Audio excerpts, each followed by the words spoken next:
Good evening, everybody. Welcome to another Thursday night in the Joey crib. We've got a massive show lined up for you today. We've got an update from Joey's booze cruise along the southwest coast of Victoria through the tuna fields. I think he tried to go fishing off the back of a ship. I've got a bit of a few stories to tell about my weekend land-based fishing for kingfish.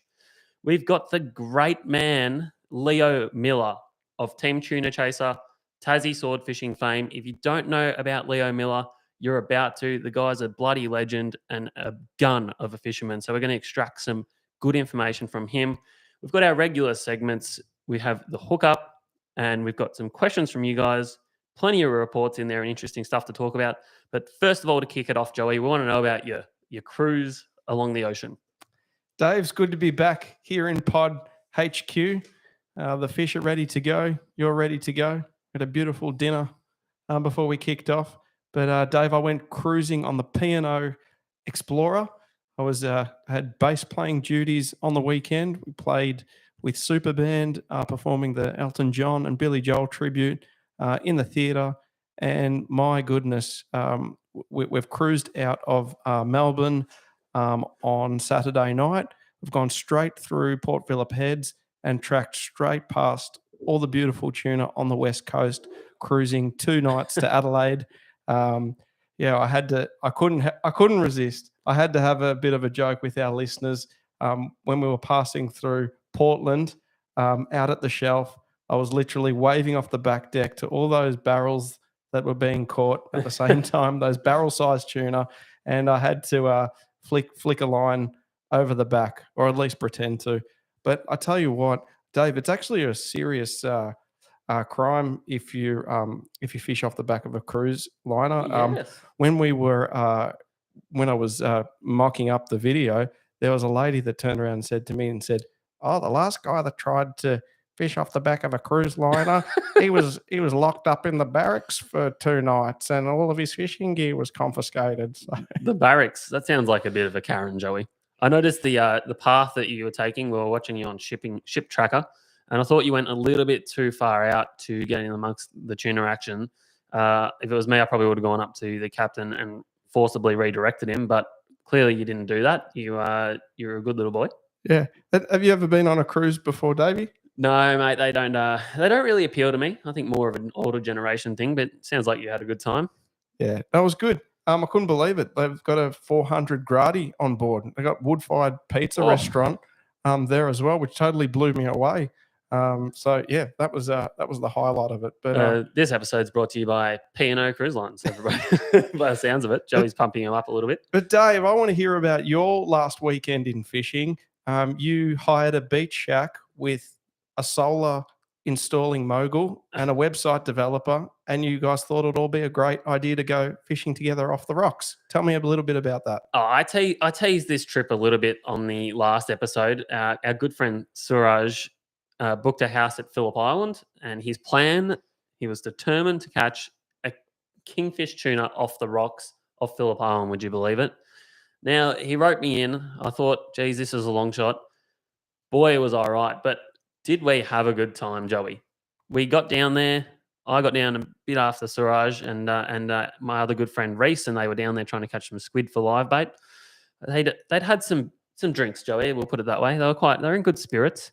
And as it turns out, I personally only got 1 day fishing with the boys because my wife actually came down. She was quite sick, but we won't dwell on that too much. But yeah, when I did go out with the boys, it was actually a pretty action-packed day, Joey. We got out to the rocks, and which rocks were they?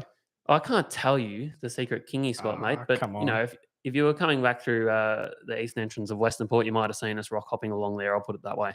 Okay, that's giving a little bit away. I'll probably be killed. Is that where we picked up those that lovely couple that were stranded on the Love Island beach? Yes, we did rescue a couple that were stranded by the high tide, and funnily enough, similar happened to me. I didn't get picked up, but that high tide came in and she trapped us a little bit. We knew it was going to happen, but I've got to tell you one interesting that happened with the fishing. It was pretty uneventful, really.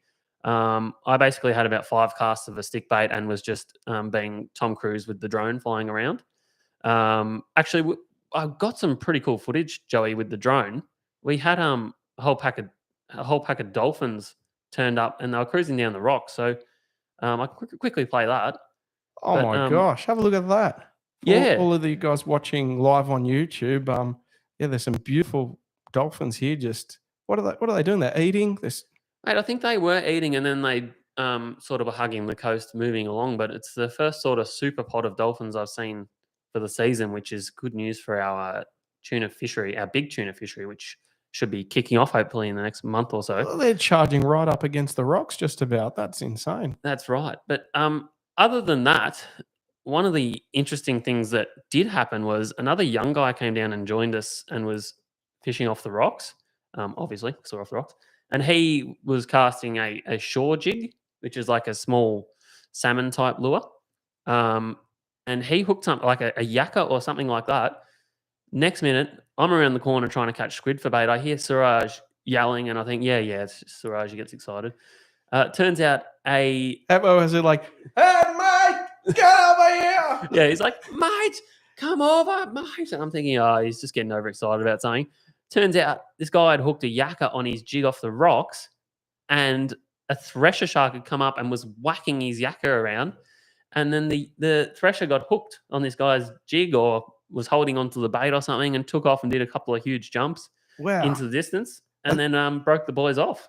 Or broke the guy off. So a thresher shark, for those people listening at home, that's a small sort of stumpy shark with this huge, massive, long tail. It's almost like this big, Yeah, mate. like that. Well, the tail's probably twice the length of the shark's body. Of all the sharks, they're probably one of the most majestic and powerful. And the jumps they do are more like a marlin, or even higher than a marlin, than a shark. It's at points they're very quick as well, very powerful. And they got a tiny mouth as well. Like it's like Yeah, that's like right, that, isn't it? They're definitely not a man eater, but yeah, really, really cool shark to see, and quite amazing that happened in that location off the rocks. But anyway, on the way back, we, like I said, got trapped a bit by the high tide. Had to go inland, Joey, do a bit of bush bashing, and the leader of the procession going through the bush, he goes, "Oh, whoa, boys, hold up!" And he says, "There's a big ass snake right there."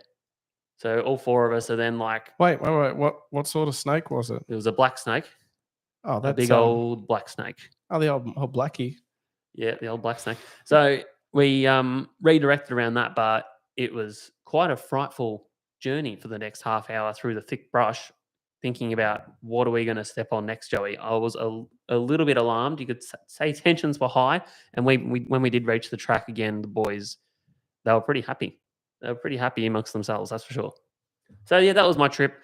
Rest of it was a lot of drinking, a lot of delicious food. Highlight, I must say, was Reese Kennedy. He cooked a beautiful suckling pig on the barbie, roasted it, and it was Joey. You'd have to experience that. That would be nice. It was very nice. It was yeah, it was very nice. I did enjoy that immensely. Probably more than the hiking through the snake bushes. That sounds pretty good, though.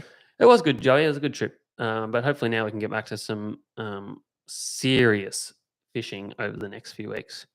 Yep, we got all the beach walking and holding hands and singing Kumbaya out the way. Yeah. So we can get back to going on in the big blue out in extreme, Dave. Yeah, hopefully. If this weather will let up, we will be out there, Joey.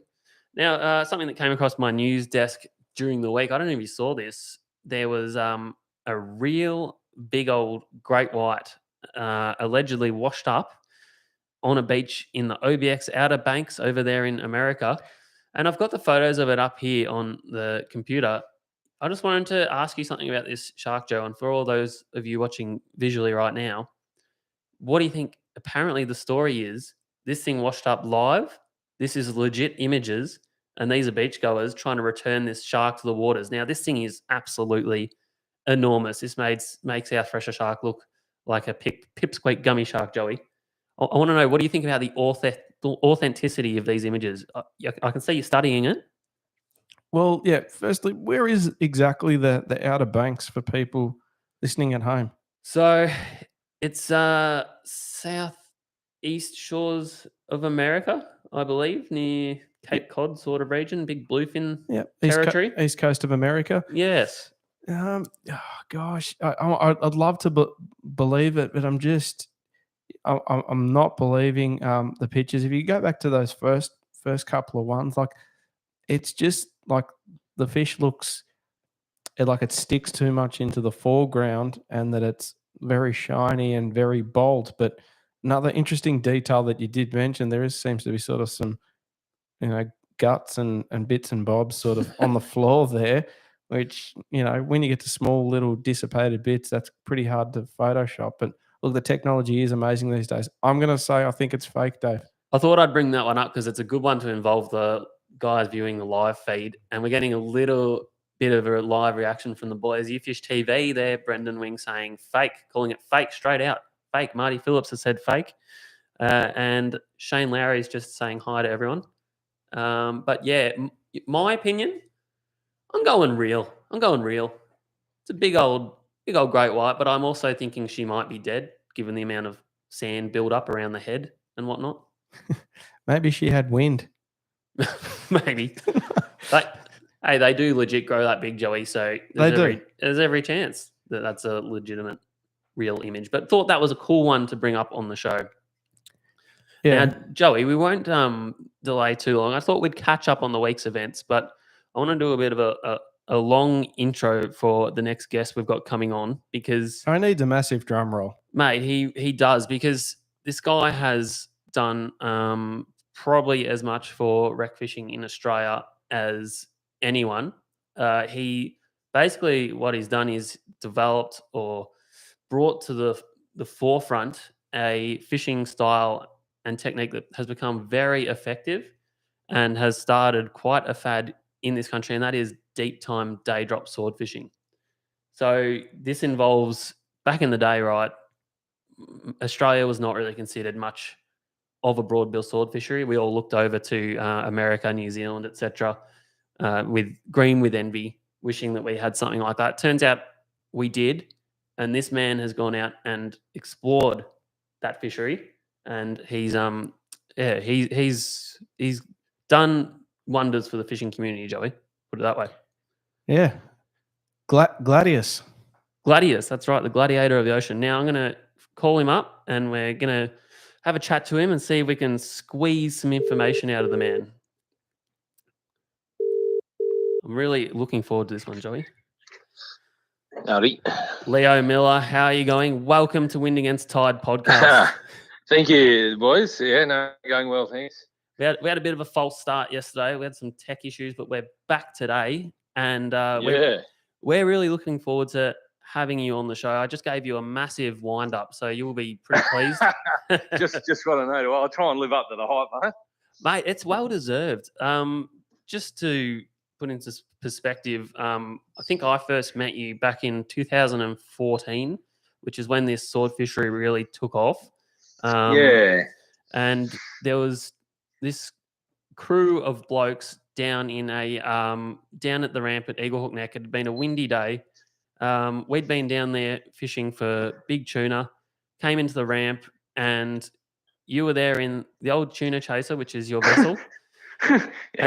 She's the whole solid. That's about where it starts and ends. But yeah, and she's iconic these days. And on the deck of that boat was the severed head of a broadbill swordfish, which to me, I was like, what the hell is that thing doing there? It was quite alien at the time. So do you want to tell us a little bit about your early days chasing swordfish, why you thought that it was a good idea to go out there and punish yourself trying to catch these fish? And so maybe just talk us through that one a little bit. All right. Well, it's a story I like telling, and it can go on for a while, but we'll see if we can give you a decent version. So look, we had always just fished for southern bluefin as something to catch and maybe a few makos, and sort of considered that really, there wasn't much more than jumbo bluefin as far as the bigger, better things to chase down here. And we'd caught plenty of those, and we'd done a lot of tagging of bluefin to see how many we could tag at a day or a time or a year. And I think I won the the John Brooker tag trophy for bluefin one year, and so on and so forth. And then I'm not sure exactly when we got the idea to target swordfish, but I think I sort of paid attention to and was mates with a few of the pro fishermen and the guys that chase blue-eye trevally. Yep. And they used to get the odd broadbill, and there was they'd get one or two a year sort of thing. And so I spoke to them. I think I must have spoken to them about it, and they'd said, it's around Easter, it's around a full moon. We don't, they're just a bycatch. We, occasionally they'll tangle our line up or we catch one. There's not many there, they're not common. There's not a lot of them sort of thing. So Right. I looked at a few historical records and bits and pieces. There was obviously nothing from any amateurs because no one that I could find had caught one. I think one had washed up on a beach in St Helens in about the 60s or something. Right. Okay. Yep. There wasn't much to go on, but it was also about the same time that the price and availability of electric reels came right down, so that your amateur fishermen had access to these electric reels. So if you wanted to go and catch, blue-eye trevally obviously is the number one sort of thing, but also ling and gemfish and grenadier and in places hookup and whatever. All the things that swordfish like to eat.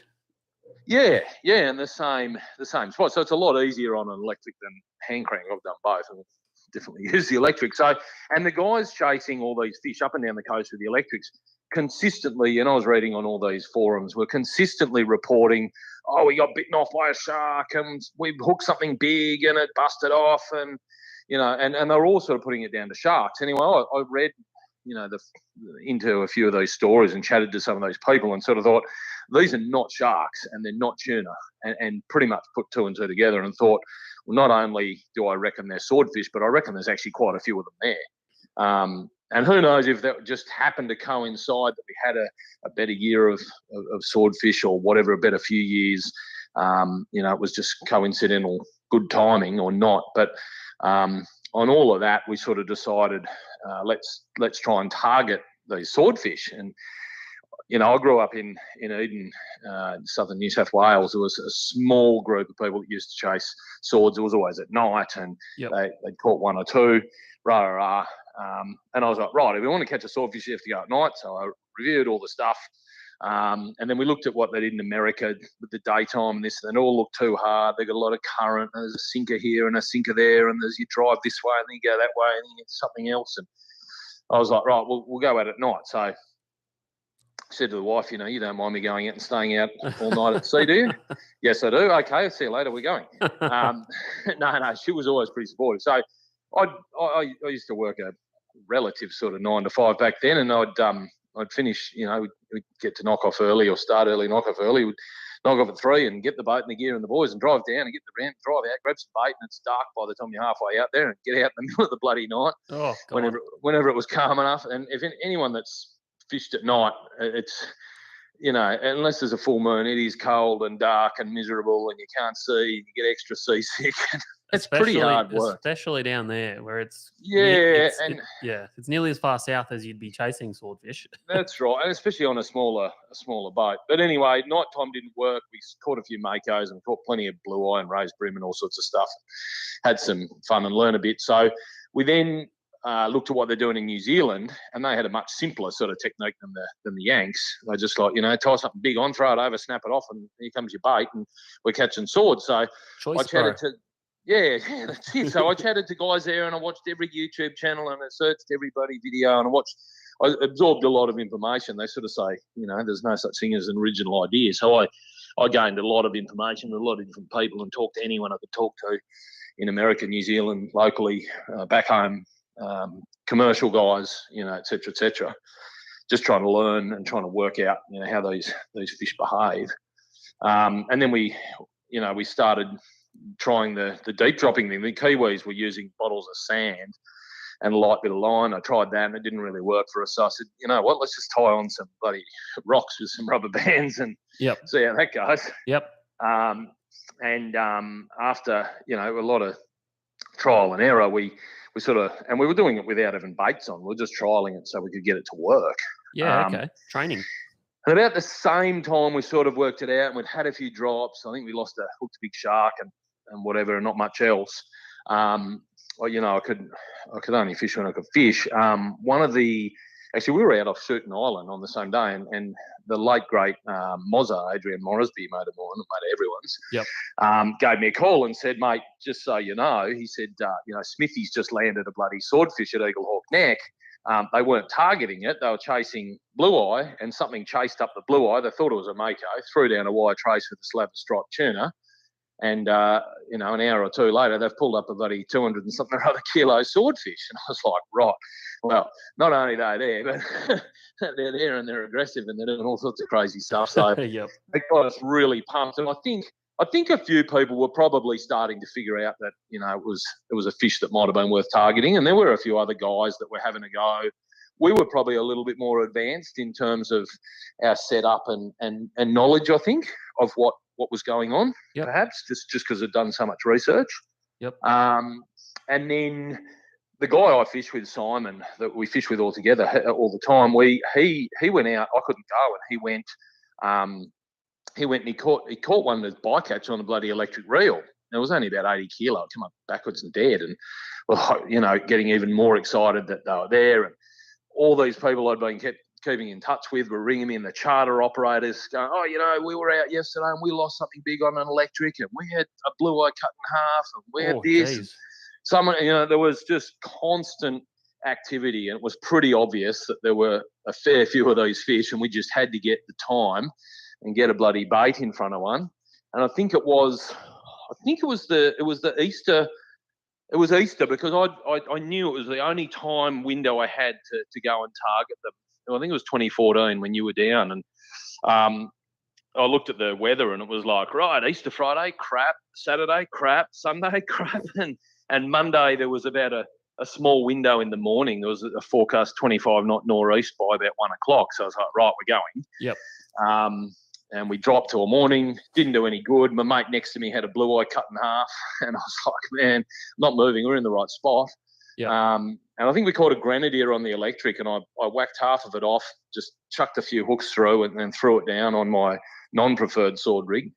And nothing happened. We wound up the lines. It was time to go, and I was winding up that last line, and I started winding. I remember thinking, gee, this is it's a bit slack. There's not much.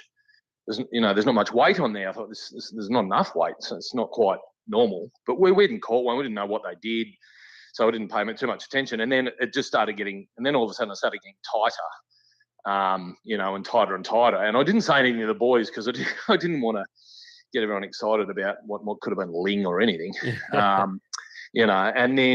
And then all of a sudden it tightened right up, and drag came off, and I knew I had about 8 to 10 kilos of pressure on. I was like, right. Oh, that's exciting.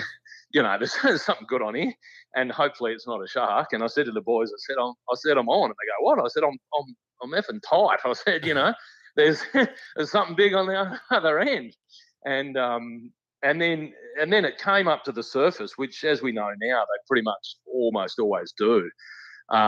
But we didn't know, and it just swirled. It didn't jump, it didn't surface, didn't show itself, just swirled and went back down, several hundred metres away.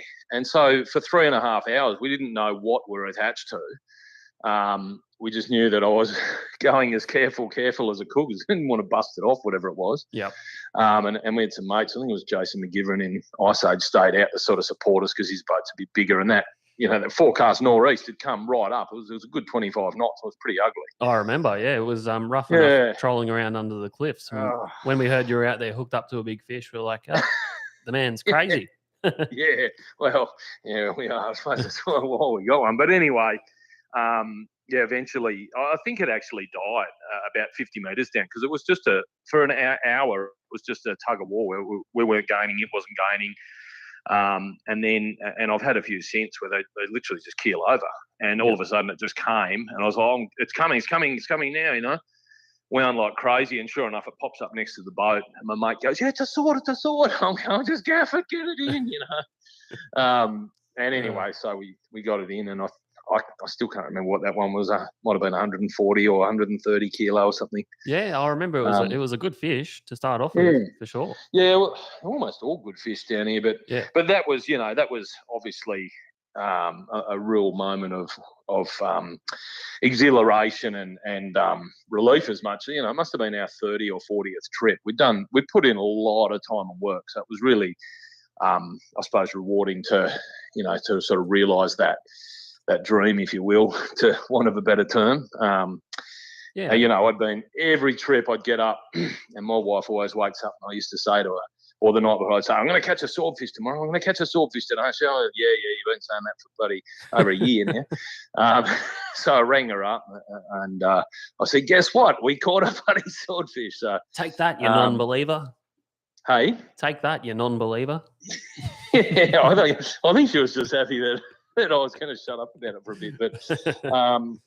But yeah, and then I think we went like a week later and got another one. A lot, as those things go, people were like, okay, yep, you got one that was probably lucky. We'll see what happens. I think we got one a week later, and then a few weeks after that, we got another one.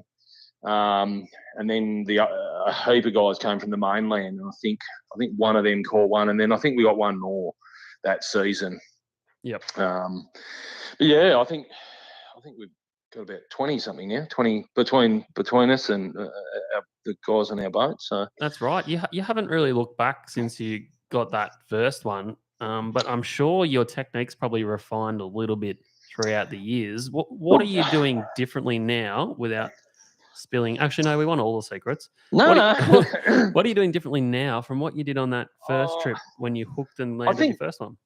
I don't know. Look, to be honest, the fishing has, and I don't know if it's just because of the currents or whatever, but the fishing's not as hot as those first few years. I certainly haven't encountered it that good since. It wasn't too bad last year. I think we got 2 from 4 trips last year, but so we probably haven't had a hot enough session or bite to be able to try enough different things and go, okay, this works better than this. So one, we're probably a bit tighter on trying to keep the bait in what we'd like to think is the key depth. I tend to think most of the bites come about 50 to 100 metres off the bottom. Yep. That said, sometimes the fish will chase it to the bottom and you'll hook up the moment you hit the bottom, which happened to us about 2 weeks ago. Yep. And I've also hooked the mid-water. I marked a good scatterlay mid-water one day and we dropped the bait specifically into about, it was only 250, 300 metres and I got bit straight away. Yep. But generally, yeah, most of the bites seem to be just that up off the bottom a bit. So trying to keep the bait in that sort of region, I guess. Well, Leo, I've noticed one thing that definitely changed from when you first started is you've upgraded to a big old hunk of a sounder, a Fruno 295 or 294 or whatever they are. Is that helping you fishing? Are you actually marking swordfish on that one and actively targeting? Yep. It definitely makes it easier and also makes it easier to feel more confident in where you're fishing as far as finding bait and better layers and bits and pieces. But yeah, we've marked numerous fish on that. We marked one day that I'm confident we then caught. I think it was 156 kilo that my mate Justin got. That where we were out, we had the bait exactly at the right depth. We saw the fish and said, right, we're in a bit over 500 and this thing was 70 metres off the bottom. I said, that's about right where our bait is. Sure enough, about 2 minutes later, we hooked up and got the fish. I reckon it was the same one. You never know, but... Hey, Leo, I've got a question for you. It's Joey here, and thanks for coming on tonight. Easy. So for the people that are listening at home that thinking one day to maybe try their luck and go and catch a swordfish, can you talk us through maybe some of the most common ways to rig a rod for swordfish? Yeah, look, that's probably something we've learnt a fair bit about the gear, and there's been probably some good technological advancements since. We still use a couple of Penn 80 wides, which I really like. And it's probably no secret that Penn helped us out with a bit of gear and got us to test run some stuff and whatever in the day. And look, they work for us, so I haven't changed. But I think you guys all know the very the smallest balled Shimano's with the I've lost the word now. the smaller model, Shimano's that you can pack full of braid and still pack a punch drag wise. Are we saying a 50 wide or a Telica? They're Telica. Got it.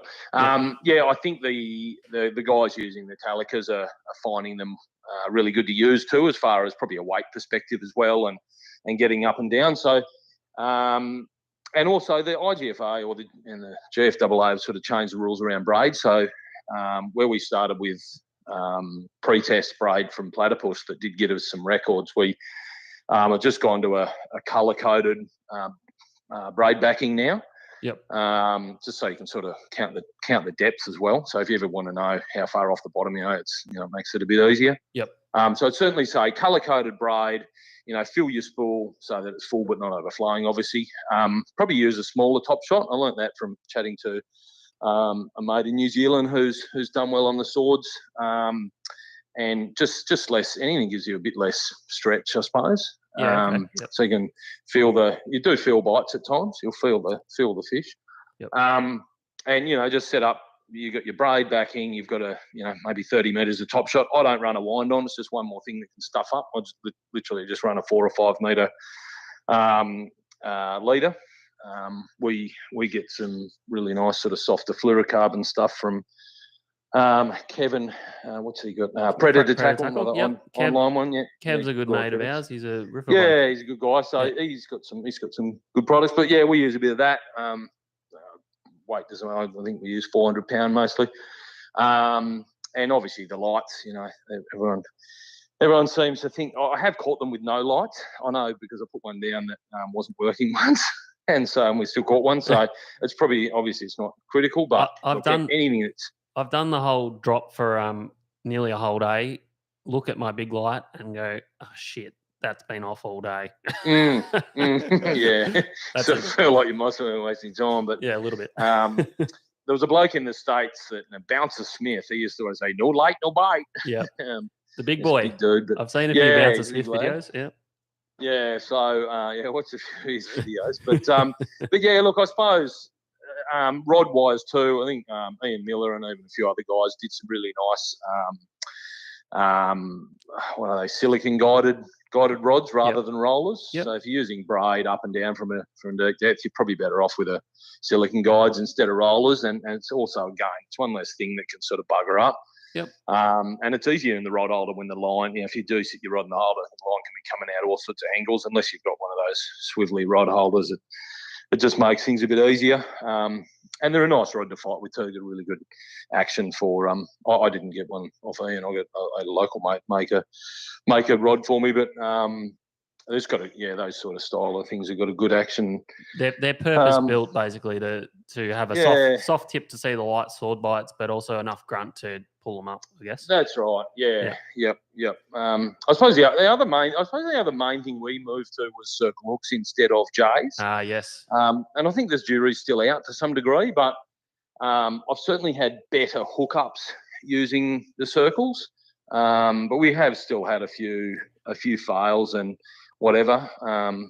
Had a few where it's just ripped the bait off, but I don't think that's swords. I think that's smaller threshers.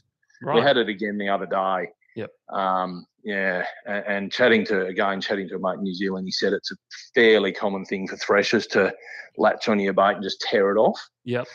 Rather than sort of wolfing it down. So. And what size hooks is that, Leo? I think, look, at the moment, I think we've been using a BKK Monster Circle in a 14, and I've got them in a 12 as well. I've caught them on 12s, 14s, got them on Eagle Claw 20s. I don't think it's too critical. Just something with enough gate to get around the jaw, because they've got a decent jaw on them, being a larger fish. But yeah, you don't want something that's too big to get in the way of them sort of swallowing it down. But I don't think they're too finicky or fussy. They're pretty aggressive and pretty crazy a lot of the time. I think it's just if you're lucky enough to get a bait in front of their nose, they'll generally just inhale it. Yeah, it's a bit of a confidence thing too, I think. Like I really want to make the change to circles, but every time I've attempted it, I feel like I've either lost a fish or had a failure. And then I've had a really good run on there's a rig, Leo, that I call it's called a Dave standing death rig. Okay, it's It's a twin suicide, right? It's not Yep. great for releasing. So I do want to move away from it, but God, it's so hard because I'm like 5 from 5 bites on that rig. And Yep. people like yourself and Jonah Yick down there, you're definitely mounting a case to change the circles. So I'm going to commit to it next time I go.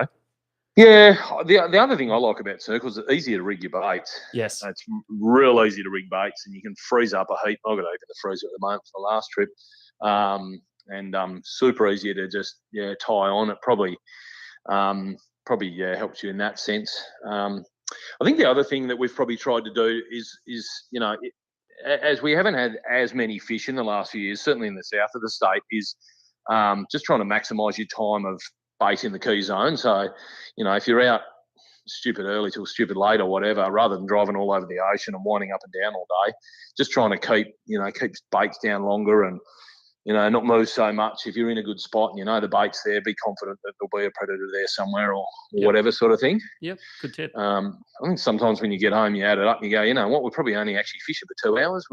We could have doubled that and doubled our chances. Yeah, that's a really good call. Yep. Yeah, so I mean, obviously it sounds silly. You won't catch anything if your bait's not in the water or in the zone. No, definitely. When you don't have a lot of confidence, you think I'm in the wrong spot and you move around a lot, and you're right. Yeah. You end up not fishing a lot.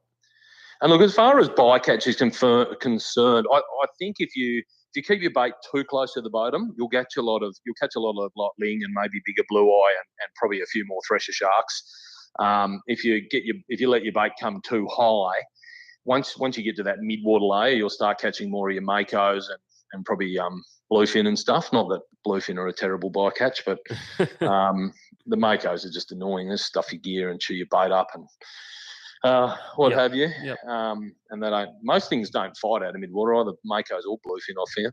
Yeah, right. I don't know if it's because there's less oxygen down there or it's colder or what, but the makos come up like a wet towel at just about any size, and the bluefin don't seem to do a lot either. Yeah, another thing that I guess makes the swordfish the gladiator of the sea, because even sometimes down at 500 meters plus, they pull like a steam train. Oh, yeah. Look, this season normally you'll hook them and they'll come straight up. They won't do a lot. They'll come up and you go, oh, maybe it's not a big fish. Then they jump, they get a bit of oxygen in them, warm up a bit, and they go bananas, and then you realise how good they are. But we like last season, we only got 4 proper trips in and had 2 bites and went, 2-2-2, got 2 fish, tagged one, kept one. This season, I've had 2 proper trips, and so far I've got 2-1-0. Yeah. So it hasn't been too successful this season. So the first one that I had on for 15 minutes was it chased the bait down. I was saying before, it chased it to the bottom. I could feel it whacking as we were dropping the last 50 metres. Yeah, okay. And then it whacked off the rock. I pulled it up a bit and I could feel it attacking the bait, whether it was hitting it or trying to swallow it or what. But I think it had, when it was sort of attacking it had managed to get the line wrapped around itself in one way or another. Yep. Because normally when you feel them take off, they'll just swim off. They'll eat the bait and they just swim off like nothing's wrong. And as your hook drags up their throat, they probably think, oh, we've got a piece of bone or something or whatever. Yep. And anyway, this thing, didn't.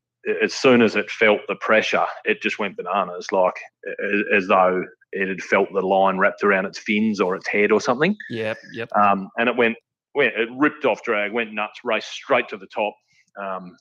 Nothing like a shark or a tuna would.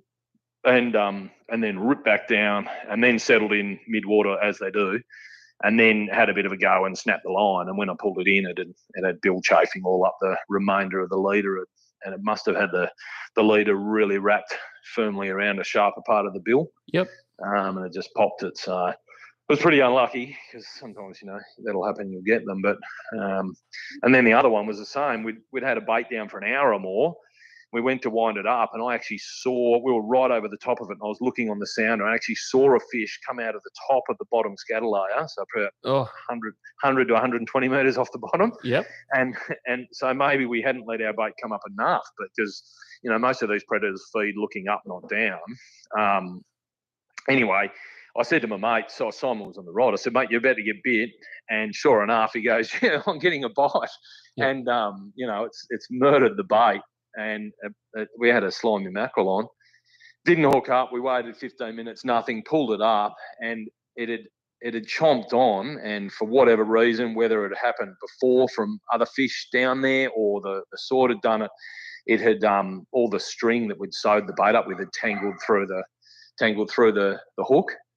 Yep. And just the hook was sitting in a position that was never going to hook anything. So yeah, okay. Now, so two sort of bits of bad luck, and it could have been we could have been 2 from 2, but that's fishing sometimes. That's the way the cookie crumbles. Now, interesting, you're talking about the fish coming out of the scatterlay and that sort of thing. Correct me if I'm wrong. You're probably more around this than I am, but Sean Tracy, I know from IMAS down there, did quite a lot of research into catching swords. I know you helped him out a bit with some sat tag fish and whatnot.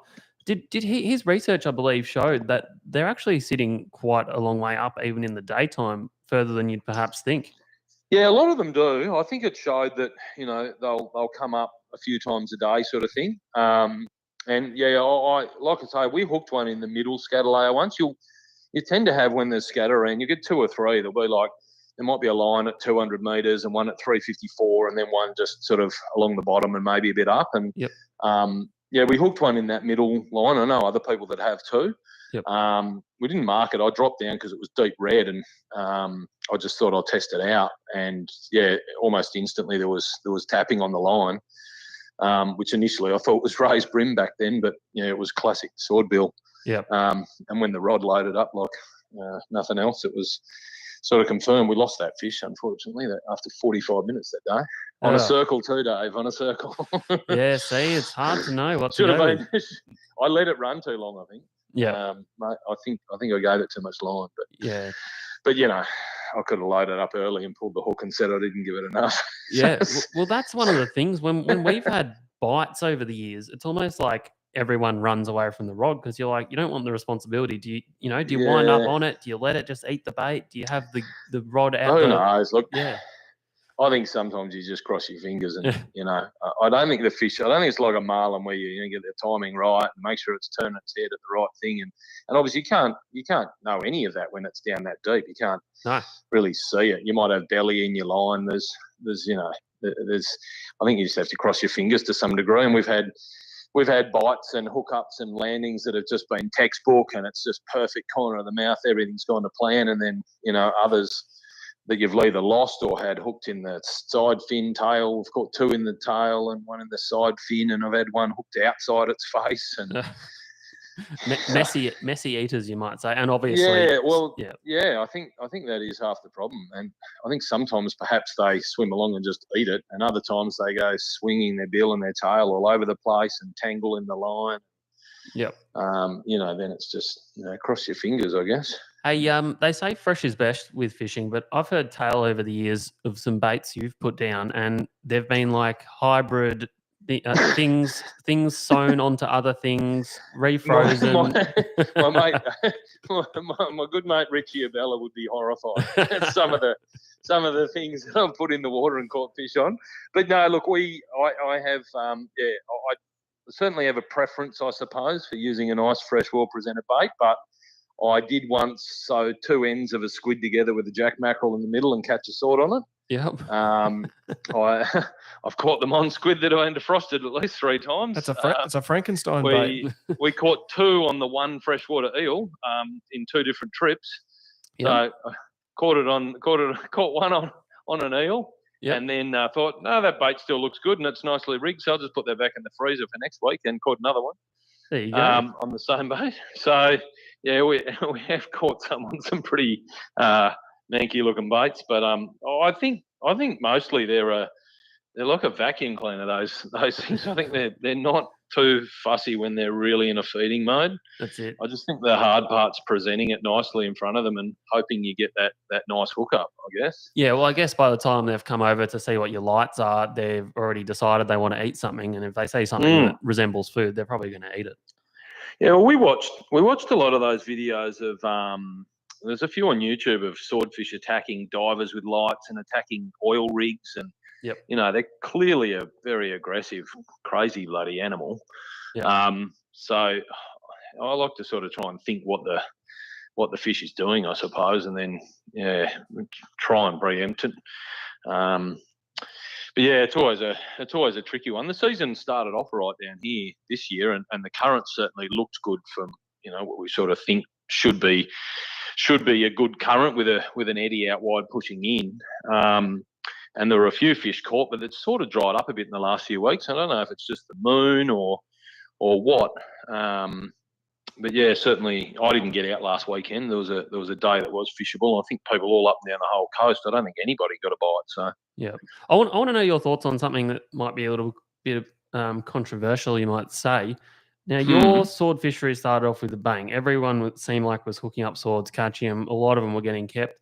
Same thing happened with our sword fishery here in Victoria. That day after day, swordfish were coming in. Now, the next preceding years, it seems like it's almost gotten tougher and tougher to land one. It's probably because I'm shit at catching them, but potentially also, do you think there could be some localized depletion happening? Look, yeah, good question.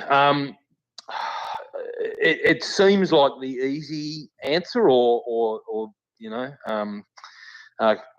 conclusion. Yep. But when you think about what they do and you look at the satellite tagging data, they swim off to the middle of the bloody ocean, thousands of kilometres out through a gazillion commercial hooks from all over the world in international fishing zones, and then go up and breed in the northern waters of either Queensland or Papua New Guinea or wherever. Yep. And then swim back. Look, unless the same fish have got, like those freshwater eels, know which reef they're going to or which spot, and come back to the same area, it would seem unlikely. It'd seem more like that the bulk of the population come down. It's good feeding waters down here. There's more food. They follow the current down, pig out, and then go back up to breed. And I'm sure they don't all participate in breeding, but mostly. And then swim off to wherever else. 1 year they might be off Bermagui, and 1 year they're off St Helens, and Yep. 1 year, out. 1 year they're 4,000 miles out on a seamount. So it's more water, current, and bait related. I think so. But you don't know until you tag a heap. Which isn't going to happen. Yep. It's a bit of a crystal ball, but you've got to have a look at the commercial. The commercial take would be they get that, and they get the amateur take in a day. I know they're not catching quite the same proportion of bigger fish, but to the average punter, they go, 100 kilo fish, it's enormous. But in a swordfish, it's probably only 2 or 3 years old. They're one of the fastest growing fish, and mainly because they've got no rib bones. Only fish with no rib bones. Right. They can eat shit tons and gorge themselves. Yep. And then when their guts fill up full of leftover skeletons and bones they can't digest, they swim to the surface and spit their stomach inside out and spit all the bones out. Oh, there you go. Yeah, so sometimes they do it while you're fighting. Yeah, yeah, I'll bet. Yeah, you can tell because all the seagulls and bloody bird life and whatever start hanging about. Yeah, see where it comes out. But, very interesting. I've seen marlin do the same as well. So I reckon it's more current driven, and also about 3 years ago we had almost no fish caught down here, and the currents didn't look good. Victoria had an amazing current, and they were hand over fist. I think Richie had like 6 bites in one day at one stage. Yeah. So yeah, I reckon they, unless the entire population is coming to the one spot year in, year out, but that wouldn't make sense because they've got to go up and breed and dodge the commercial industry. Yep. And their take, so yep. Yeah, and the commercial guys have had a sustainable fishery there for a long time. It was under a little bit of pressure, I think, it was in the 90s. Yep. And, the quota got adjusted in bits and pieces. And it's not a lucrative fishery for commercials anyway. It's sort of like we're chasing big-eye tuna or we're chasing bluefin tuna or whatever, and if we catch a few swords to pay for a couple of wages and a bit of fuel, then that's great. Which is funny because most people that I know love the eating the swordfish above all those fish. Yeah, as a cooked fish for sure. Yeah, not so for sashimi, but a mutual friend of ours tells me it's very good sashimi. Jonah Yick, he's been eating it. Jonah's going to the I haven't tried it. It doesn't look sashimi. I've had people walk up on the wharf when we're cleaning them and ask for something to eat raw, and reckon it was good. But you say go for it. Yeah. It didn't look like someone's character I was going to judge, but I'd go with Jonah's recommendation. Oh, maybe I'll try it one time, but it's too good on a nice steak. Salt and pepper and a bit of lemon on the barbecue. So, you've got Joey. You've got Joey interested now. it's nice and moist. It is good. I've seen Richie Abella. He do it on the Weber and nice little like shish kebabs, swordfish. That looks to die for. It works really well. It's just so moist. It's quite different to a lot of fish, and it freezes really well as the same sort of reason. So I had some. We had our last packet from the one we caught last year, and it must have been in the freezer for 8 months, and it was brilliant. There was no, trimmed off a bit of freezer burn. It was fantastic. But talking about the evolution of using rocks and things for bait, I remember back in the day there was a lot of rocks getting thieved from Eagle Hawk Neck boat ramp. Like when we were first going there was all these nice volcanic rocks, and then they slowly got less. I heard you had a run-in with the law whilst doing a little bit of swordfish rock collecting. Do you care to comment? Look, I was. I've always been a little bit loose, but and I'm probably not quite. I'm probably a little bit more refined these days, but especially now that I've got a couple of restaurants and 40 or 50 staff. Look, I wasn't getting them from Eagle Hawk Neck at that stage. I thought it'd be a great idea to drive down to my local beach, which is in the middle of suburbia, and there was a track, so I thought I'll just drive my ute out there. It's full drive after all, and just drive up the beach and start loading up. I mean, there's about 10,000 or it's probably 10 million bloody rocks there. Yep. Surely they won't. They're not going to miss. They wouldn't miss 1 or 2. Absolutely. But no, one of the locals took it upon himself to be very offended that I was on his beach taking rocks, and came out and told me as such. I said, mate, just because your house isn't there, it's not your beach. and a few other exchanges. I don't think he was too impressed. So I went home and I was having lunch and got a knock on the door. And yes, I won't say boys in blue, it was a lady in blue. She said, now, do you know why I'm here? I said, I said something like, it's the rock police. I said, because there's a whinger down the road with nothing better to do. But no, so she said, look, do you know that you're not allowed to actually take rocks off a public beach? And I said, really? I said, I took 30 and there's at least another 30 or 40,000 there. And that's only one out of how many beaches. She said, doesn't work like that. So I said, righto. I said, let me finish my lunch and I'll go back down to the beach. I'll return the rocks. Which I actually did. So I now buy them from a quarry. You should have said, I'm just rehoming these rocks to a different area underneath the sea. No, I was loose. Anyway, no, I just go to one of the local quarries now. You know what? You can get a better size. You can get exactly the right size rock you want anyway. You pick out what you want. You get half a ton at a time and it'll last you for at least a season or so. So it's a very specific rock type you're looking for, is it? I like to have just the right sizes, sort of work out what the guys that are builders have got a much better access to better resources with bricks or bits of Rio bar and that sort of thing. Yeah. And get the weights exactly right, and then they sort of know what line they're using or what rubber bands or what whatever to bust them off when they want them to bust off. Yes, and I know you did have some issues with the rock releasing from the line on national television with the boys. with Nick and Andrew. Yes. Yeah, that was, that actually worked really well for their show. I think it was hilarious. It was probably more an issue with inexperience and not having fished that much for them yet. We had current against wind that day, and I can't remember whether it was the wind or the current was winning. Anyway, the wind dropped and the drift changed, and we drifted back off. So basically, we were tight on a rock, and then we drifted off it for about 40 minutes, and we're like, cool, the rock's off. And then we drifted the other way, and it got tight again. Unbeknownst to us, it was still just the rock. Anyway, of course, we're like, 40 minutes of slack line and we're tight now, must be a fish. Andrew's fought this rock to the boat. And I said, be careful, mate. I said, sometimes, they don't fight very hard and they come to the boat and then they wake up. And he's like, well, here it comes. It's coming. Here it is. It's a rock. And it was a bit of a letdown. But anyway, we got one the next trip. So that was a saving grace. Yeah, that's all right. You can just say that was all set up for the laughs on the television show, and no one will be any the wiser. I've had the same thing. We've harnessed. I'm not afraid to admit we've harnessed up on a brick before. So Yeah, you don't want to.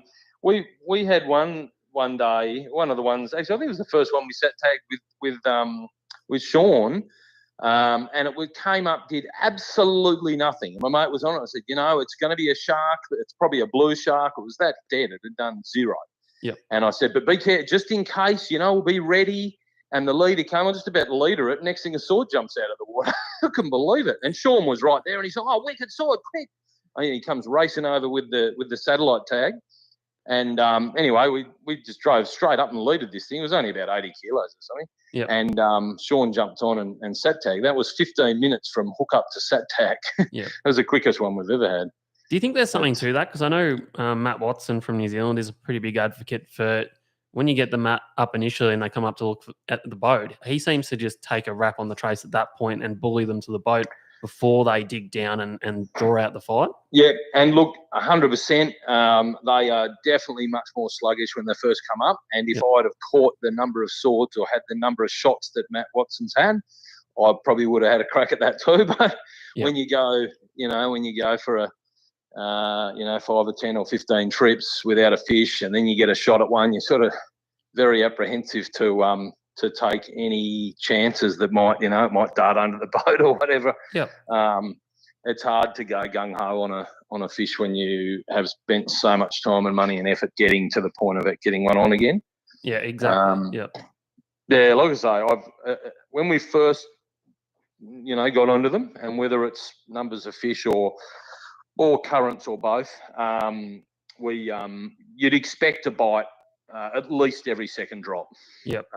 We really wouldn't go any more than every drop or two you'd have action. That's crazy. And we were losing a lot. I remember one day we dropped, lost one, dropped again, lost one, dropped again, hooked it up, got it. It was just like you just drop it. It was like catching flathead that you couldn't hook. Yeah. It was crazy. Those are the days. But yeah, I don't know. Like the guys in New Zealand still seem to get really good runs on them. So, and they've been doing it for 15 years. So, yeah, I think it's a different fishery. I think they're a different stock. But clearly the same fish with the same behaviours. So, yeah, you'd think it'd be a similar sort of scenario. Yeah. Now, Leo, it would be remiss of us not to touch on the mighty vessel that has taken you out to battle these denizens of the deep, the mighty Choona Chaser. She's pretty unique. And yeah. A lot of people have asked me in the past, what is that boat? Well, yeah, it's a good question. So the actual hull is a Sonair, which is a really nice seaway. I think that hull comes from Bairnsdale in country Victoria. Yep. Which isn't too far south of where the boat came from, which was my old hometown of Eden, New South Wales. So a local guy there, John Rankin, who, if anyone's read GFAA magazine, will see his name in there numerous times. Amongst other things, him and his mate tagged something like 2,000 kingfish each 2 years in a row, just for shits and giggles. It was his boat. I think he had it with another guy, Gordon Cole, that I've fished with down there. And they put the half cab on as an aftermarket homemade sort of thing. Yep.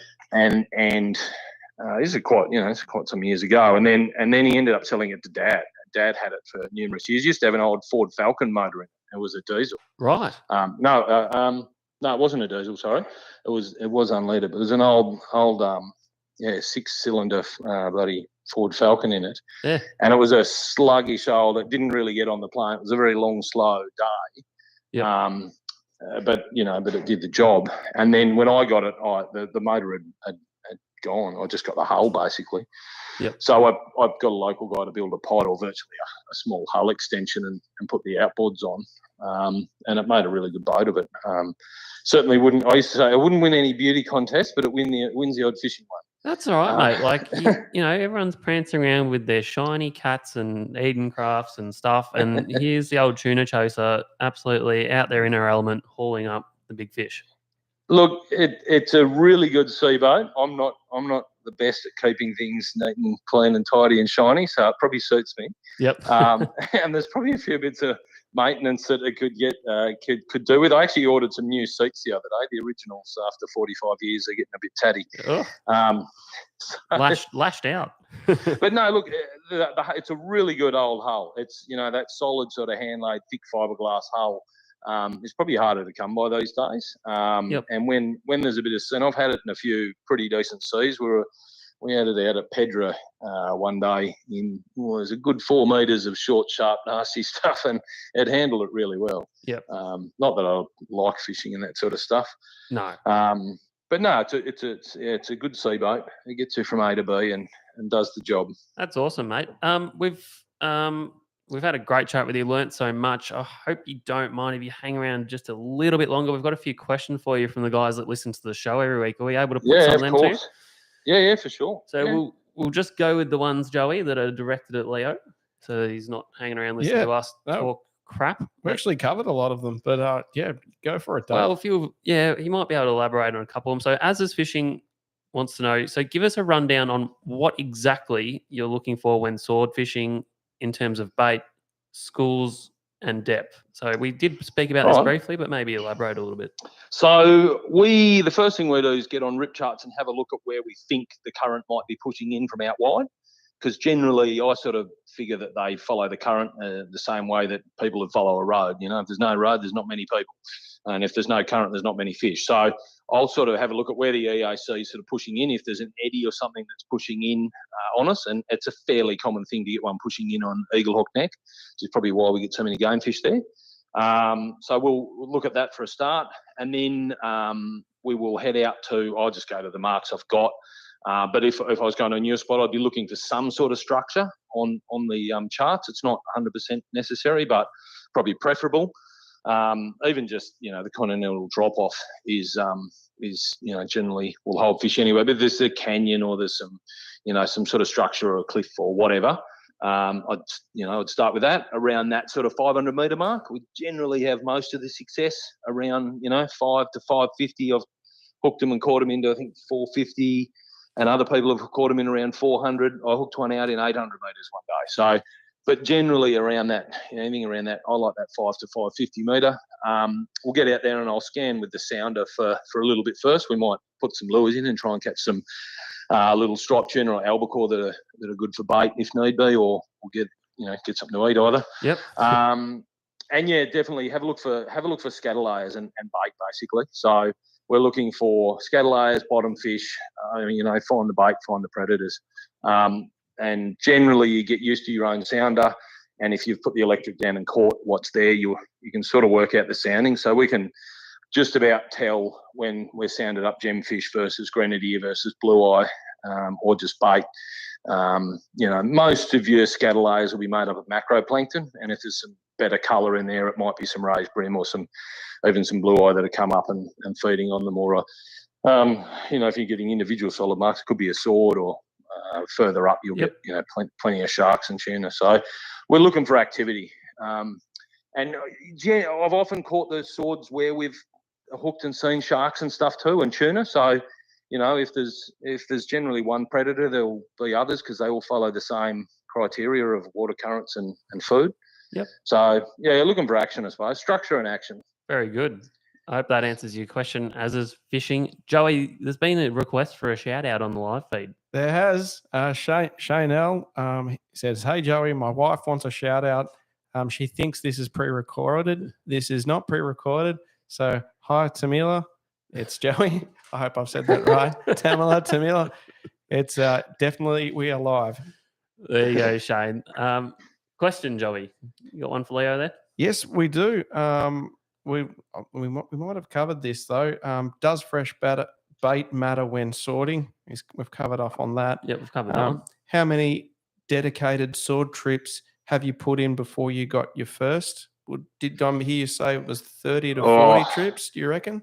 I reckon it was a good 25 to 30 of actual targeting, including all these crazy nighttime trips and all sorts. Yep. I think we were about and it's your fault. Probably about similar, I reckon. Yeah. But it took a long time to dial in, even just how to drop the baits properly, and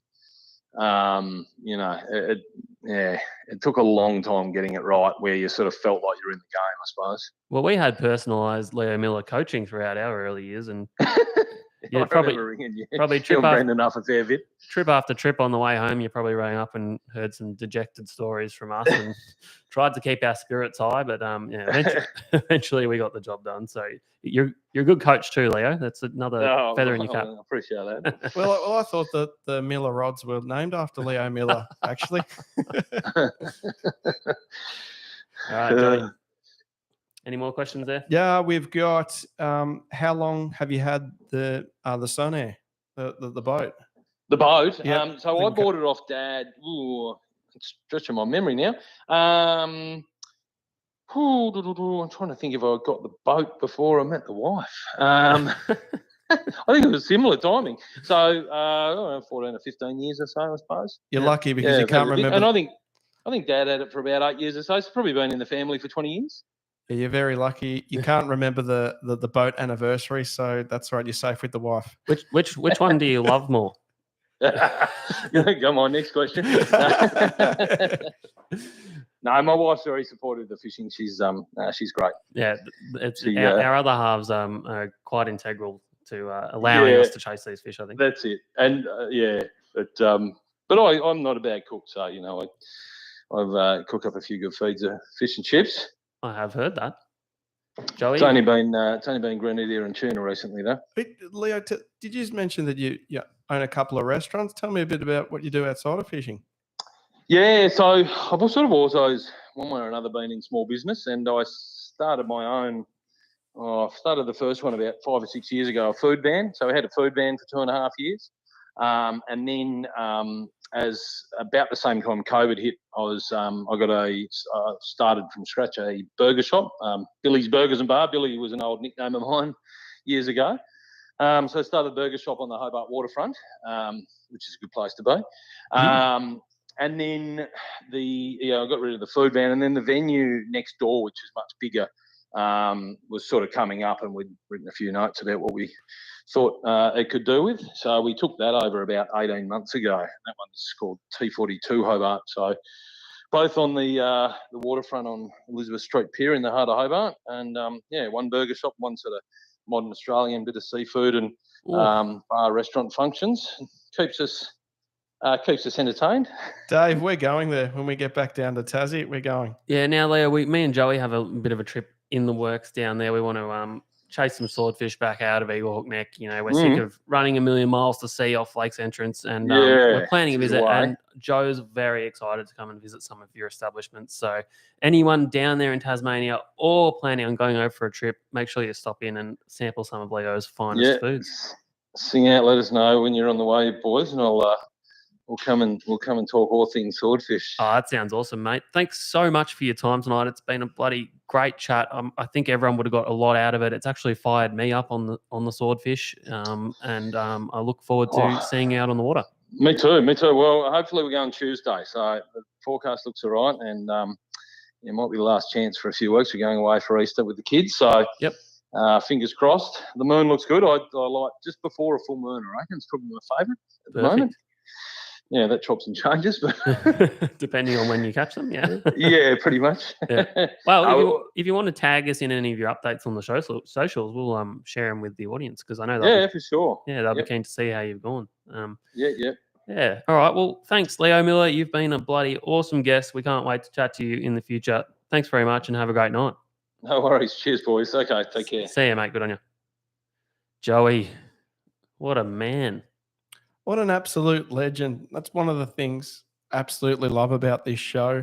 Guys like you and me, we've known these people for a long time, and we've just known of their legendary status. But through the gift of technology, we're able to share those wonderful conversations with our extended fishing friends. So, yeah. Yeah, that's right. And everyone that we've had on the show, they've just been real, genuine, good people, which is common over the fishing industry, I feel. And I really can't say enough how much I rate what Leo has done down there, because it's very easy to follow the pack, but it's not easy to lead. And to put in those 30, 40 trips before he even caught a fish and to stay that dedicated, it's a huge effort. Like, he was out there dropping for swordfish when the rest of the fleet's trolling around for these big bluefin tuna, which to many would be very hard to resist, Joey. So massive well done to Leo on that. Yeah, absolutely. Now, that was just a fantastic chat and really enjoyable, I thought. Did we want to maybe, if I can find my notes here, have a bit of a chat about what's been happening around the oceans? Oh, yeah. I know exactly what we're going to. Right here, we are going to go to this segment. Hey!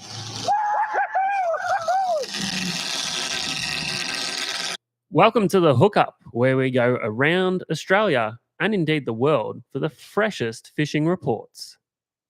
Nicely done, Joey. Yeah, and we're getting hooked up, Dave. Hook us up. Mate, managed to lose my notes then. Thank God you're prepared. You had a second printout. You've saved us. We want to quickly say that this hookup is brought to you by Ropan Financial Services. Good friend Rodney, friend of the podcast. Want to give him a bit of a plug. He's helped us out in the past. And that is our official hookup sponsor for tonight. We've talked about the swordfish, but we cannot ignore the big bluefin fishing that is still happening in the southwest of Victoria. Absolutely going crazy, isn't it, Joey? Yeah, absolutely. 145 kilo caught, I believe. Was it yesterday? Yep. That's a behemoth of a tuna. That's getting right up there. But Portland's been going very, very strong with fish from 60 kilos to up to 145 kilos happening regularly every day. As we mentioned last podcast, catching one tuna over 100 kilos in a day is amazing. But there's boats getting multiple tunas between 60 to 100, over 100 kilos. So very, very strong. And just a little side note, Joey, down there during the week, we actually had a pretty dangerous situation where a boat, whilst hooked up to a big bluefin, flipped over. And was it while he was hooked up? They were fighting a fish, not confirmed, but I believe potentially backing up on the fish and had a wave come over. But that's what I heard. But anyway, it's either way, it's not good. And we're just glad to hear that the guys on that boat are all well. Bag Out Fishing Charters actually were the ones that managed to collect them from the ocean. So a massive well done to them. And good to see everyone out there keeping an eye out, because it's, boats can be replaced, but lives cannot. So everyone just be careful out there. The old adage, no fish is worth your life, is it, Joe? Yeah, good to hear that everyone was all right. I think I even seen Steve Evans on the Channel 10 news. Comment there. So, glad to know everyone's safe. Yep. Our local bluefin fishery still continues to fire as well, Joey. The fish are busting up under the mutton birds and terns and trolled laser pros, small skirted lures, and lures behind spreader bars, doing very well there. Old mate Peter Ferguson, he actually came zooming past me when we were on the rocks, and I think he said he got 4 from 7 tuna on Saturday in the rough, and he said skirts were preferred. So anyone going out there at the moment, apparently skirts are the go, but that does change day to day. Have you heard of any other entrances? Like the Eastern's been pretty strong, but they have been happening out the west or even towards Barwon? No, definitely off the back of the island, and Barwon's still been producing plenty of fish. I'm getting a bit excited with hopefully some bigger fish turning up in the next few weeks, Joey. The bigger bait's starting to turn up, and some exciting times ahead.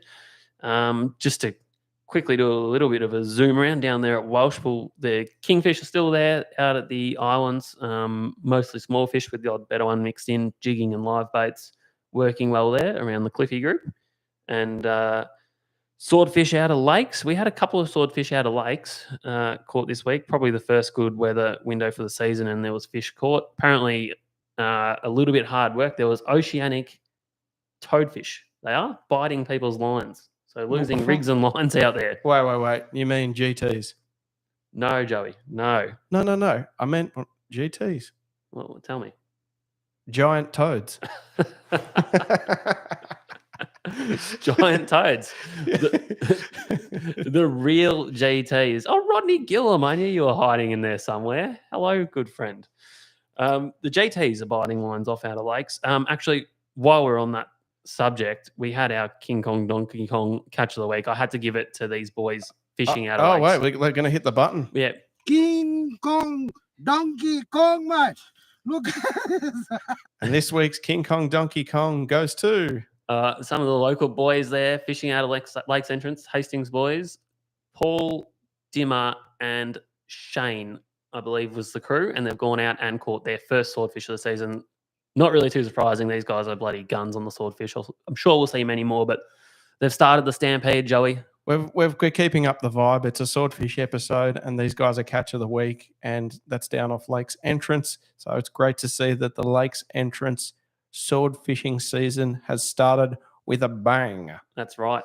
Moving up the coast a little bit, Joey, there's been some big yellowfin tuna. Not yet. Don't go to the computer yet. Okay, you've gone too early. Okay. That's a different tuna. But anyway, there's been some big yellowfin tuna turning up in northern New South Wales. Just a little taster of what's to come for the rest of the year. And as you can see, yes, on the screen here, Joey, that's a longtail tuna, northern bluefin. Wait, is that the rocks off Marimbula? That is Marimbula, mate. There's been a bit of a run of Oh my gosh. longtail. I would have thought that's quite uncommon to get them that far south. Mate, we used to go there in the summertime when we were younger and cast little slugs off the rocks. And yeah, there'd be salmon and tailor. And we just used to go to those rocks every day, and not really catch much. But wow, long-tail tuna off the Marimbula rocks. I'm sure you weren't expecting to see anything like that when you were casting lures off those rocks. And What? coincidentally here, we have a little bubba potential. What is that?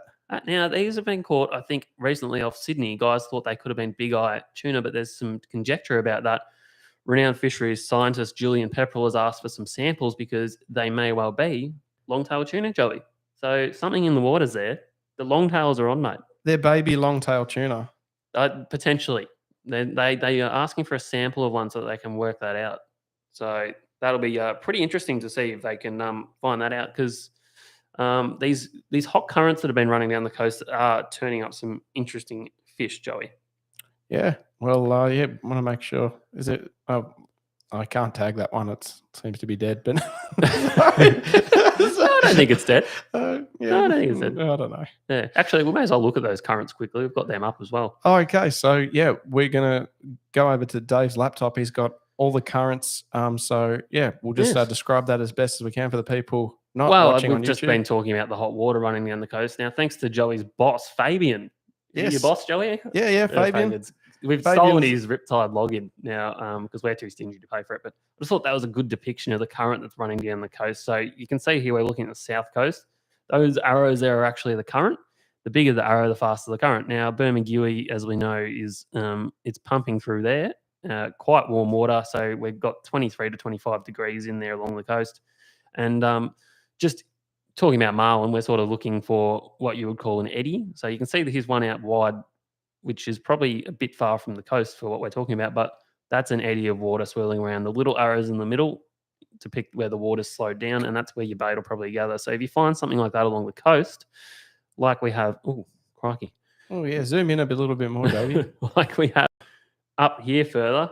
Where are we? Bateman's Bay. We want to go a bit further up than that even, because I believe off Wollongong up here, Joey, That's all right. we're having some computer control issues up here a little bit further, up at Wollongong.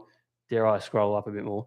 We have a little bit of water slowing down along the coast, and that's probably looking like one of your better spots to chase a marlin. So quite warm water there, 24, which is good temp really. So yeah, I think if I was going out, I'd be looking up that way, but these charts can be hit and miss, and they do change day to day. So don't take my word for it, Joe.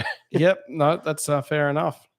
I will not be held responsible for people going up there and saying, Dave, the current was bloody roaring, mate. Look, mate, I can barely control this bloody screen we're looking at the things on. But yeah, that's what we're sort of No, looking at. they're definitely interesting, those rip charts, if you can use them to your advantage. Richie Obella did a fantastic marlin workshop on them, so it's definitely something to learn about. 100%, mate. I think that'll wrap us up for our fishing reports. We've still got the local snapper going on. Shit, I nearly forgot to talk about them. Port Phillip snapper starting to kick back into gear, as we said last week, and the ever-reliable whiting in Western Port and Port Phillip Bay, Joey. I'm pretty keen on those Port Phillip snaps. You can get some pretty good sized ones just before the weather gets really, really cold. So, yeah, 20 or 21 metres deep off Mornington seems to be the go at the moment with the Port Phillip Bay, the end of the snapper run. They must be on their way out of the bay, Dave. What do you reckon? I don't know. Yes, maybe. I think that is the theory, isn't it? Yeah. There was some questions we had left over that weren't pertaining to Leo, so we might go through them and then we'll wrap up the show for a week, I reckon, Joey. It's been a bloody ripper. Yeah, absolutely. Nathan Spearings asks, what size fish cooler bag for schoolies, I'm guessing bluefin tuna, and barrels? How many bags of ice to fill them? Now, I know you've got quite a nice sized bag that we tend to regularly fill, Dave. Yeah, what have you got? Well, mine's probably a crap size because it's a bit in the middle. I can fit a barrel in there with the tail hanging out, but it's also a bit big when I've got school fish. I've got to put too much ice in there. So you really want one about probably 1.5 meters long, or maybe a little bit shorter for school fish. And for the tuna, for the big barrels, you want one that's just over 2 meters long, or around 2 meters, to fit those big animals in there. And I would be taking probably a minimum of 6 bags of ice with me on those trips. Yeah, that's 4 will probably get you through, but you really want, if you're going to keep them cool and chill properly, you want probably about 6. Yeah, one of the things that I like to do with the tuna, we know that they're a warm-blooded animal, and when we're trying to actually cool that flesh down, when we're putting them in the bags, I get just the 600 ml water bottles. You know, water's so cheap nowadays. I put like a half a dozen 600 ml water bottles. I freeze them, and I just bring them in a shopping bag with me, and I put the frozen water bottles into the cavity of fish. And your servo ice you can pop on over the top because you really want to make that core cool down as quickly as possible. But one of the features I absolutely love about the tuna bag that you have, Dave, is it's actually got a bung plug on it. So when you want to run soap through it and wash it down, the water can drain out of it quite nicely, and it's very watertight when you screw that cap back on and put it all back together. Good product. I'm glad people are taking a lot more notice of using these sorts of things to look after their catch, because it's very important. Why, Muskie Sam wants to know, have we slowed or stopped chasing swords? A number of reasons. The weather's been very unsettled, meaning not a lot of chance to get out there. I've got a little boy at home, so I don't get as much opportunity as I used to just go at the drop of a hat. And also probably our local fishery's been so good, it's a bit hard at times to tear ourselves away from that. Yeah, absolutely. Like we were just mentioning before, Dave and I are pretty keen to head down to Tassie this season during the autumn. There's cheap airfares. You jump on a plane, hook up with an expert, and go and enjoy the beautiful food and wine and fish of Tasmania for the weekend. It's a little bit more pleasant than potentially looking at 10, 12 hours of traveling in cars and boats locally. So, I really like the sound of heading down to Tassie this year, Dave. Well, I've always said, Joey, a good sword trip is one when you catch a sword, but a bad sword trip is a crap trip. It's not a lot of fun driving 100 Ks out into the ocean, sitting there watching a rod tip all day, driving home on no sleep, and spending a lot of money on fuel. So for that reason, it can be hard to get motivated when you had a lean run on the fish, but the rewards are massively worth it. They're an incredible fish. So we do need to get off our asses and have a bit more of a crack, that's for sure. Yeah, nice one. Brad Robbo 22 asks, how many pound leader for barrels and favourite brands? Dave, you're the rigging man. On my lures, I run 200-pound moi moi, and dropping live baits, I use a 120-pound fluorocarbon, Joey. That's what I go with. Short, sharp, and succinct. Yeah, excellent. 200 pounds a good medium. Like, I have been chafed off still, but I feel it gets you more bites while still offering really good protection. Now, a question from the Alley Bros. If fishing was your full-time job, where would you base out of and why, Joey? Oh, gee, it's got to be somewhere north where even on a bad day you can catch something. But gee, I tell you what, the Victorian fishing's been fantastic. If you had a charter boat in Victoria at the moment, I would suspect you to be doing fairly well. But I'd have to say it'd be, I don't know, somewhere up north. Yeah, the sun would be nice. I'm saying Exmouth, WA. How's that for a nice location, Joe? I'm going to say Mauritius. There you go. Mauritius? Mauritius in the southern Indian Ocean.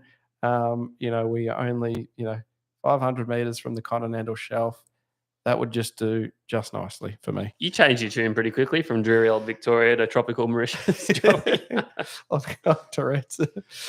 Dave Stoop has asked, correct setup and procedure to deploy baits for barrels and how and where to collect bait for barrels at Portland and how to deploy them. Well, I'm not probably the best to ask, Dave. I haven't done heaps of live baiting for the big tuna in Victoria. I've done a bit of it in New South Wales and I've done a little bit of it in Victoria, but not a whole lot. Like I was saying, I just use a 120-pound fluoro and a kingfish hook, a strong small J hook. I see a lot of guys are starting to use circles, so that's probably a good idea as well.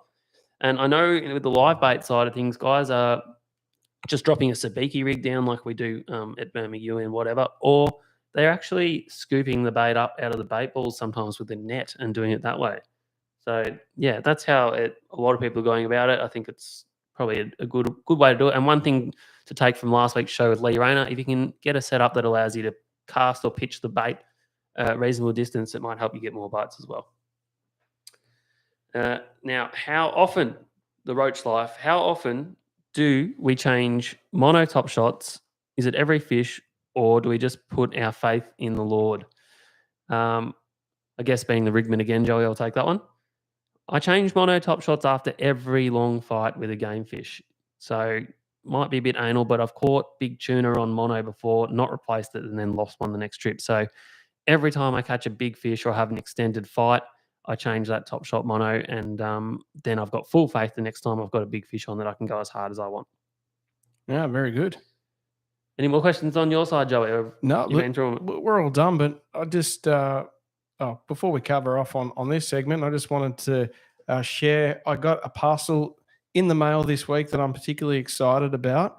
In this little blue vial is my Escape with ET seasickness tablets that are from a compound chemist. And it came with a pretty interesting leaflet that actually goes into the details of why seasickness occurs. I just thought I might share it for our listeners here that do suffer from seasickness. And just quickly, the Escape Travel Sickness capsules contain a combination of ingredients: scopolamine, hydrobromide. Oh gosh, I can't even say these names, but that travel sickness is believed to be a result of the brain receiving conflicting information about what the body senses is happening and what the eyes see is happening. In the inner ear, there are 3 fluid-filled canals called the vestibular system. These detect changes in the body's position. Motion sickness is thought to occur when the vestibular system sends messages to the brain telling the body it's being moved around, while the eyes send messages that the body is stationary. Scopolamine hydrobromide is thought to prevent motion sickness by stopping the messages sent from the vestibular system from reaching an area of the brain called the vomiting center. This area of the brain coordinates the vomiting reflex. Scopolamine blocks receptors called muscarinic or cholinergic receptors that are found in the vomiting center. This prevents the vomiting center from sending nerve messages to the stomach, which would normally cause vomiting. But yeah, very interesting. The drug is essentially blocking the receptors that stop you from vomiting. But what I find really interesting, I'm not a chemist by any means, but normally I take Quells, and these ETC sickness tablets, they seem to have the same kind of drug, but we'll see if this combination of a few different other things might work better. I had my mate, Sean Hildyard, who had a very, very seasick mate, go out on the Marlin in Jarvis Bay, and he tried the ETC sickness capsules a couple of weeks ago. He said they were absolutely beautiful. So I'll let you know how these go. in the winter tuna next time we're in the big blue. I bloody love that, Joe. Thanks for that update. A little bit of science behind the seasickness tablets. I really hope they work for you, mate, because there's nothing worse than being seasick out on the water. Just very quickly to finish the show, thanks for those that got in touch and ordered a hoodie or a shirt off us during the week. We've still got a few left, so if you do want one, don't forget to hit us up and we'll organise something for you. Bit of stock left, and they're bloody comfortable and good value. So get in Daylight touch. savings is here. The weather's changing. It's time to rug up. And we've got some beautiful green khaki hoodies in stock. Green, red, grey, and black, Joseph. Quite the range. So get around it. Thank you, everyone who has joined us for the show. We love you all, and we will see you again next week. Do not forget to like and subscribe to the channel. It's really helpful for us, and we do appreciate it. Have a good night. Daylight savings this week. And guys, turn your clocks back. Don't forget.